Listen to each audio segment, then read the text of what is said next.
Okay, how to defend a medieval castle. Survive audiobook. Good morning, everyone. Defending a castle during medieval times wasn't easy. Attacks could be ruthless, and you had to make do with the most basic of weapons. Good luck trying. If you ever need to, here's a survival guide.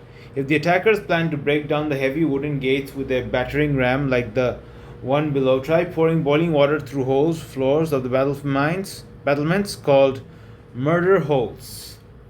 Use the shape of the castle wall to your advantage. Castles are often built with a series of square holes called crenellations cut into the top walls. Defenders can shoot their arrows through these holes and then retreat behind the cover of the wall. In the walls of the towers, there are also thin windows known as arrow loops, which are just the right size to shoot arrows through but very difficult for the attackers down below to aim at. Retreat into the keep. That is the inner part of the castle. The keep is the safest place to be inside and keep there. And inside the keep, there is enough food, water, and provisions stored to keep you going for weeks. How to bust a ghost. A true survivor is brave and fearless, but there are some adventures that are so scary they'll send chills down your spine. Dealing with ghosts is right at the top of that list if you believe in them. While most ghosts mean you no harm, it's understandable that you don't want to be sharing your space with a spook. You will need a torch in case the lights don't work. A thermometer, a sudden drop in temperature, could be a sign of a ghost. A camera, if you see a ghost, take a picture for evidence. A mobile phone to record strange bumps in the night. Checking for ghosts. Want to know if you are being haunted? Try these tricks. Hold a piece of string into your right hand with your arm stretched out. Ask the ghost to give you a sign that it's nearby. If the string quivers, it may be your ghost showing its presence. Choose a fixed point and stare at it for 30 seconds. Relax your eyes but keep looking at the fixed point. If you see a shadowy shape in the corner of your eye, chances are you have a ghost. Ghost busting moves. Once you are sure you are being haunted, try these ancient ghost busting tactics to get rid of your ghost for good. Walk to the center of each room in your house and in a loud, kind voice say, "It's time for you to move on. This is not the place for you." Before you go to bed, put a pair of shoes at the end of your bed, pointing in different directions to each other. This is supposed to confuse a ghost and make it leave you alone. Sprinkle grains of rice on your floor each night. The spook will not be able to stop itself counting each grain. Having to do this every night for a week will give it such a headache that it will leave for good. How to make a simple raft. There may come a time when you have to take to the open sea but find yourself without a vessel. Now is the time to learn how to make a raft. It may not be the most comfortable way to sail, but it could end up saving your life. Warning: setting out into open water on a raft is very dangerous. Make sure it's your only option before attempting it. You will need a straight wooden poles about 180 centimeter long and 8 to 10 centimeter thick. Three shorter wooden poles of the same thickness but about 120 centimeters long. At least 61 meters of 5 millimeter thick nylon cord, at least 12 strong 5-liter empty rectangular plastic. Containers of the kind used for detergent caps should be screwed on tight. Any planks on boards at least 180 centimeters long in that you can find, nails, a hammer, a screwdriver, scissors, or knife. Lay the end of one of the shorter poles over the end of a longer one and at the right angles to it and lash them together with the nylon cord. Lay the other end of the shorter pole over the end of a second longer one and lash together. Then lash the free ends of the two longer poles under each end of a second shorter one, creating a rectangular structure.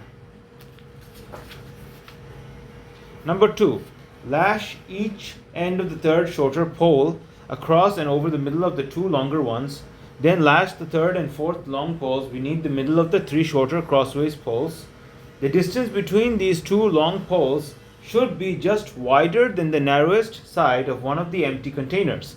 You should now have a rectangle consisting of 4 long poles crossed by 3 shorter ones laid on top of them.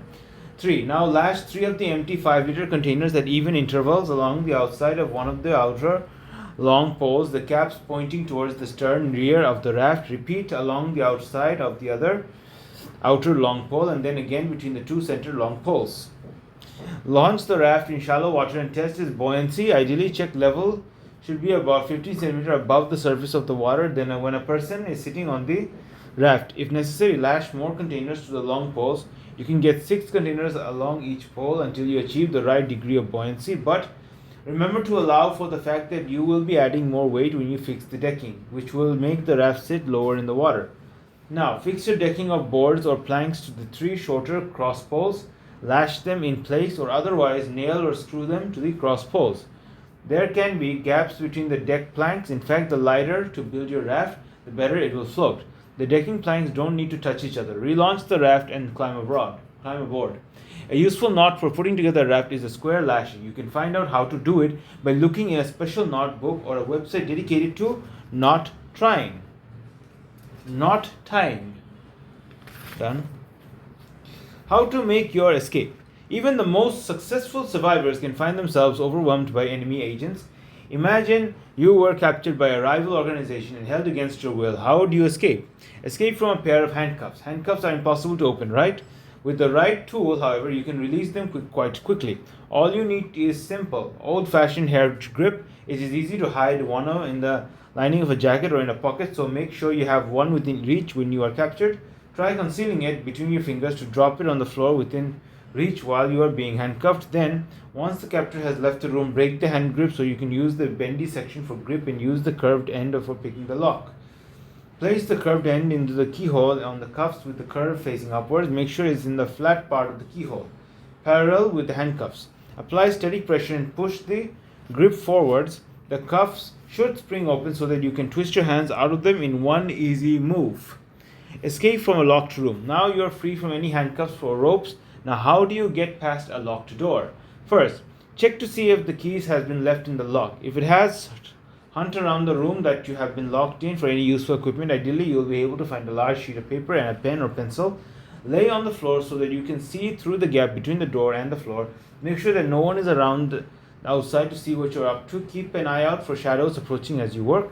Carefully and quietly slide the piece of paper under the gap in the door so that the largest portion of it is directly below the lock on the opposite side of the door.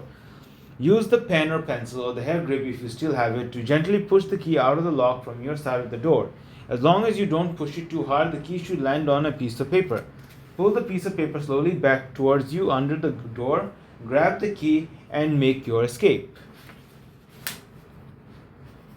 How to survive a tornado. Tornadoes are wild windstorms that create a destructive whirling funnel of air. They cause devastating damage to the areas they hit and happen with little warning. Preparation. The best way to survive a tornado is to be prepared for it. If you live in an area that is prone to tornadoes, keep an eye on the weather by regularly logging on to a weather website or turning into TV or radio weather forecasts. Keep a tornado kit in a metal box inside your house. The kit should include a mobile phone, a portable radio, first aid supplies, a bell, horn, or whistle for signaling, and a flashlight. Additional supplies should include food, water, batteries, and protective clothing. Keep your kit somewhere handy so you can grab it easily. Early warning signs. Here are some signs that you can look out for that will tell you if a twister is heading your way. Often you will hear a tornado coming before you see it. Listen out for a sound like a waterfall that turns into a roar as it gets closer. The sound of a tornado has been compared to that of a train or even a jet engine. The sky often turns a sickly greenish or greenish black color just before a storm hits. It may suddenly start to hail. You may notice clouds that are moving very fast, perhaps twisting into a cone shape. You might see debris such as dust, branches, and leaves dropping from the sky. When the tornado arrives, you can expect to see a funnel-shaped cloud that is spinning rapidly. Debris will be pulled into the funnel. Get inside. The best place to be when a tornado arrives is inside. Houses in areas that are prone to tornadoes often have storm cellars underneath them. These are the safest place to hide. If the building you're in does not have a cellar, head for the lowest floor. Find the smallest room on that floor, such as a bathroom or cupboard. If that's not possible, look for a room in the middle of the house with no windows. A hallway may provide the best shelter. Close any doors and windows that are located on the same side of the room as the approaching tornado. Open all the doors and windows on the other side of the room. This will help prevent the powerful wind from entering the building. Tornadoes have been known to pick up entire buildings. Take shelter under some solid furniture, such as a heavy kitchen table. If you're in a bathroom, jump into the bathtub. Cover yourself with a mattress, a sofa, towels, or anything soft that you can get your hands on to protect yourself from flying debris. Surviving outside. If you are unlucky enough to be caught outside without buildings nearby, try to get out of the path of the tornado by moving to the side rather than trying to outrun it. If the only shelter you can find is in a ditch or hollow, make sure you lie face down and use your arms to protect your head and neck. Warning: never hide behind a tree or climb into a car, caravan, or tractor, as they may be sucked up by the tornado. Done. Thank you.